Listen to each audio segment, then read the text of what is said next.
जय श्री कृष्ण। सभी परमात्मा से जुड़ना चाहते हैं, परमात्मा के साथ अपना संबंध स्थापित करना चाहते हैं और परमात्मा की प्राप्ति ही हमारा लक्ष्य है। और इसके लिए सभी लोग अलग अलग रास्तों को चुनते हैं, अपनाते हैं। और कल हमने जाना कि किस तरह से जो अष्टांग योग का सहारा लेते हैं या हठ योग का सहारा लेते हैं, वो कैसे अपनी चिंतन धारा को पूरी तरह से परमात्मा से जोड़ते हुए दोनों भुवों के मध्य में अपनी दृष्टि को रखते हैं और अपना ध्यान केवल एकमात्र प्राण वायु के ऊपर लगाते हैं। वो प्राण वायु की सांसों के अलावा वो किसी और ध्यान नहीं देते। तो इससे वो क्या करते हैं, इन क्रियाओं के माध्यम से उनका एकमात्र लक्ष्य क्या है, अपने मन को, अपनी बुद्धि को पूरी तरह से परमात्मा के साथ जोड़ देना। तो आज इसी का वर्णन परमपिता परमात्मा करते हैं कि यतेन्द्रिया मनो बुद्धिर मुनिर मोक्ष परायणः विगत इच्छा भय क्रोधो या सदा मुक्त एव सा।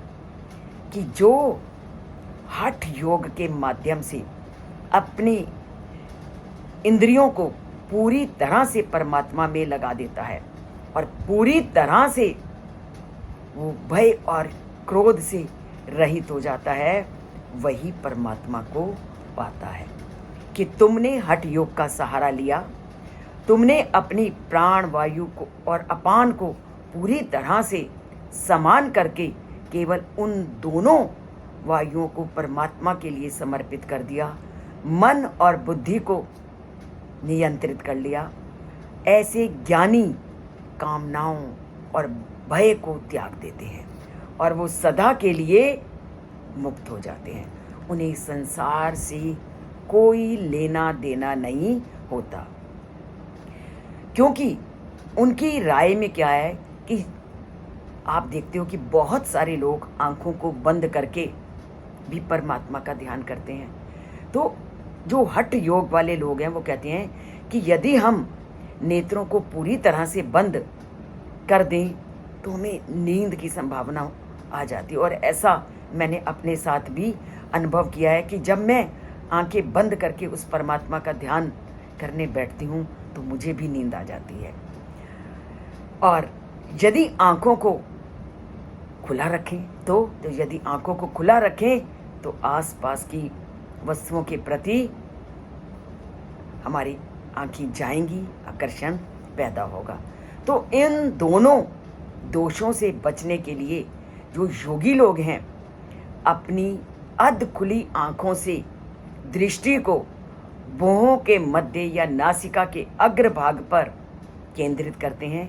वे प्राण अर्थात बाहर छोड़ी जाने वाली श्वास को अपान और अंदर भरी जाने वाली श्वास के साथ तब तक समरूप करते रहते हैं जब तक दोनों यौगिक समाधि में लीन ना हो जाए, अर्थात जब तक उनकी हर सांस परमात्मा के साथ अपना नाता ना जोड़ ले।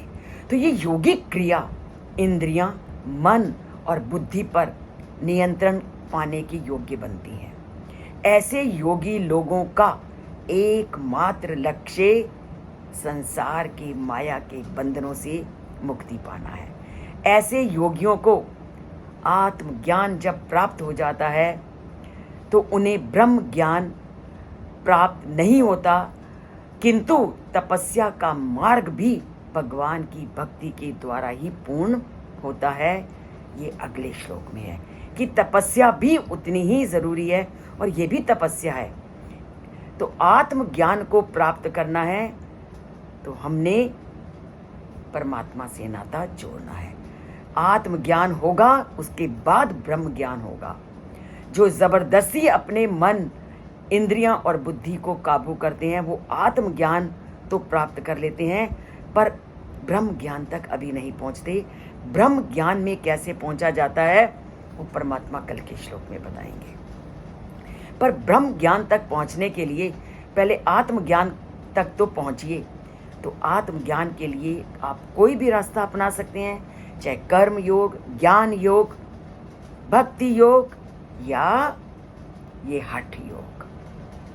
तो इन सब को अगर जानना है, चैनल से जुड़िए, सब्सक्राइब एक बार करना है, लाइक जितनी बार आपका मन चाहे आप उसको लाइक कर सकते हो। तो बोलिए जय श्री कृष्ण और लिखिए जय श्री कृष्ण।